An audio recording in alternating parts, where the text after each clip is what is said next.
Hello everyone, and welcome back to your daily government and financial news update. In today's video, I'll be discussing a very important bill in Congress regarding Social Security benefits and how it would help expand them. I'll also be going over why Nancy Pelosi's office is actually surprisingly attempting to block the bill from passing. Furthermore, I'll be going over some recent polling of what Americans on both sides of the aisle, Democrat and Republican, think about Social Security expansion. And finally, some updates in the stock market and Bitcoin. Now, as always, I am definitely interested in hearing your thoughts on everything, and I wanted to quickly thank everyone for giving my videos likes and sharing them, as that certainly helps push these videos out to other people like you.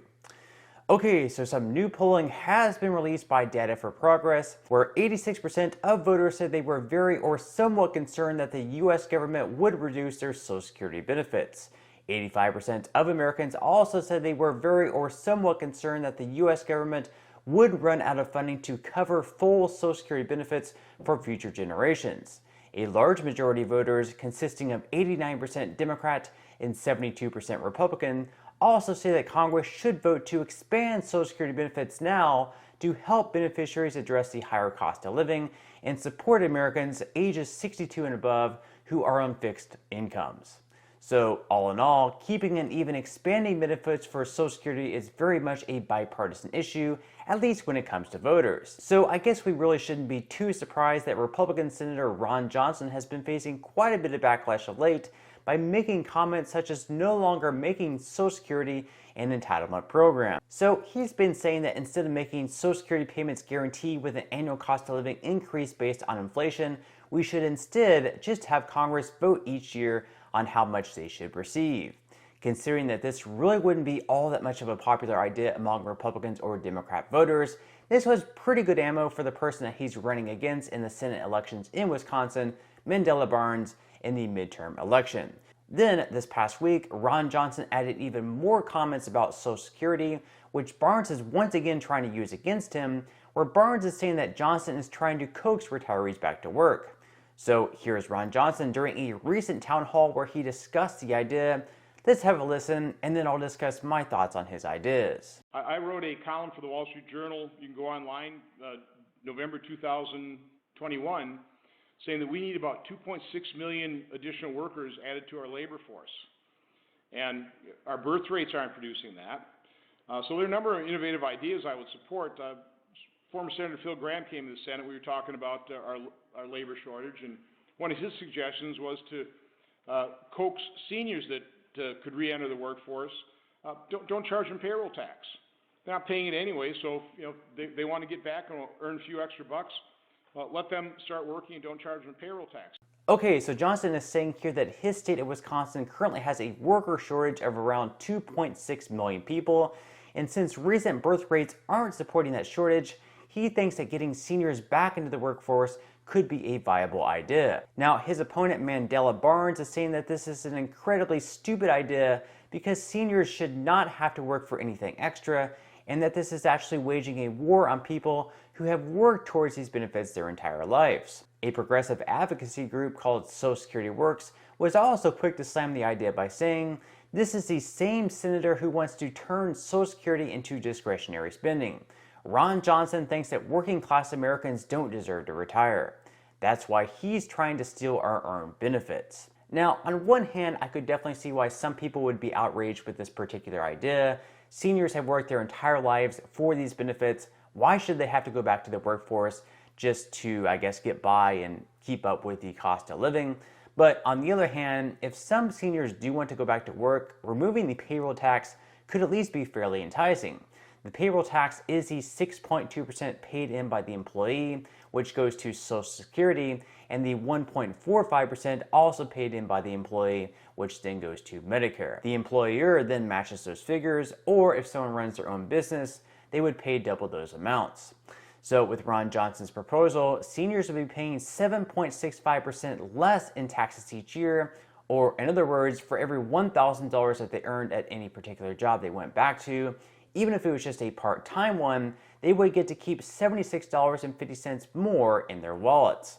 And again, Johnson would not be forcing anyone to go back to work in this situation. He's just saying that if seniors want to return to the workforce, even if just on a part-time basis, they could go back and not have to pay any of the 7.65% in FICA contributions. And personally, I know of a lot of seniors who have returned to work just to give themselves something to do during the day. You know, they want to get out, they want to have some type of social interaction if they're not in any of their clubs. They want to keep themselves busy, they want to keep their mind sharp by returning to work, whether it's a paid job or volunteer work. So I really don't see this as that bad of an idea, as long as it's not forcing anyone to do anything that they don't want to do.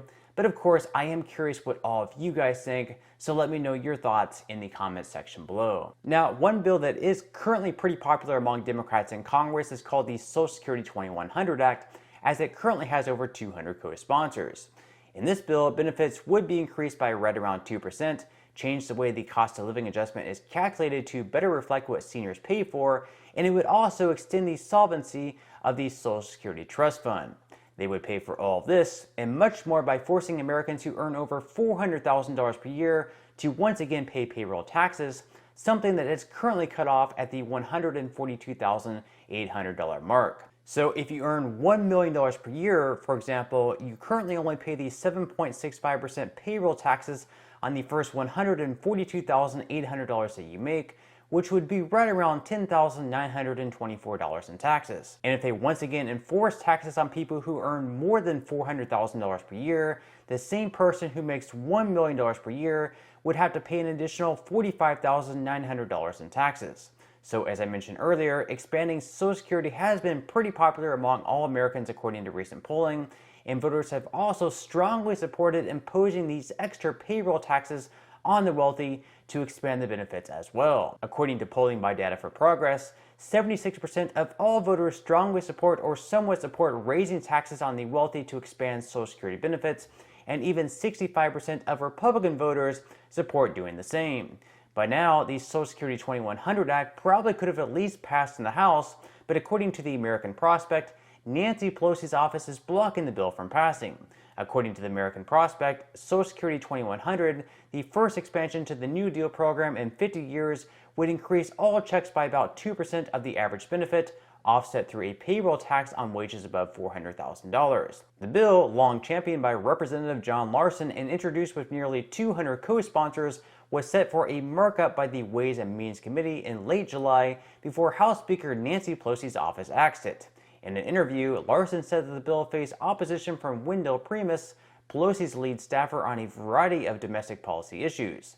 Pelosi was focused on passing the Inflation Reduction Act, he added, and cited concerns over the bill from Democrat frontliners, the representatives most vulnerable to a challenge in November elections.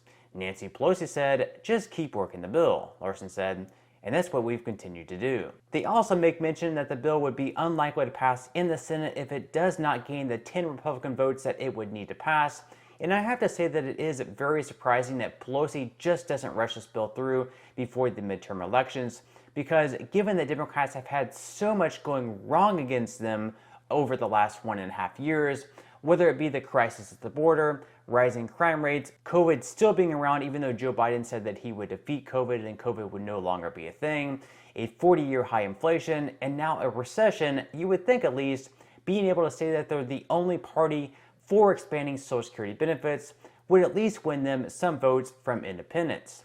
Now, as of right now, their main platform they're running on against Republicans is the abortion issue, which really probably isn't strong enough considering just how poorly everything else has gone.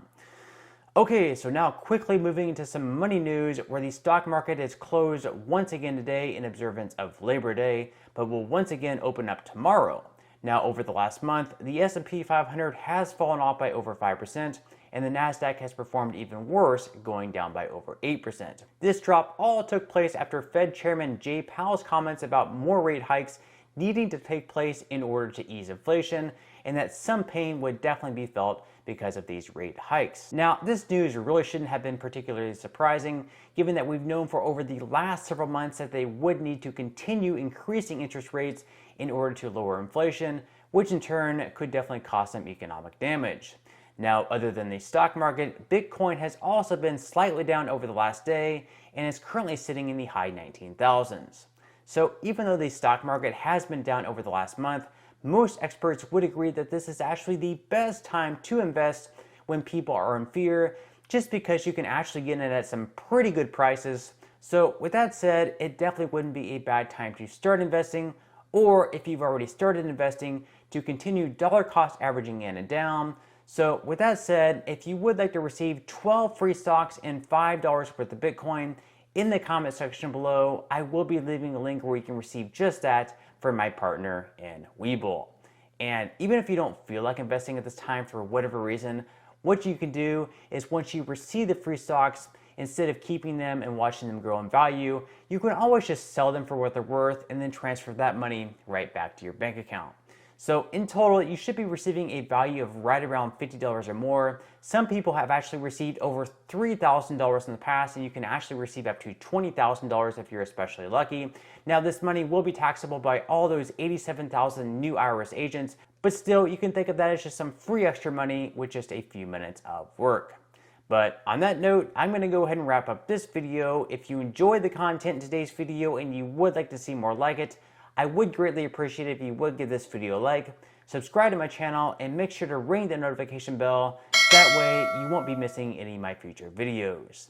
And until next time, I hope you have a wonderful and safe day ahead, and I'll see you in the next video.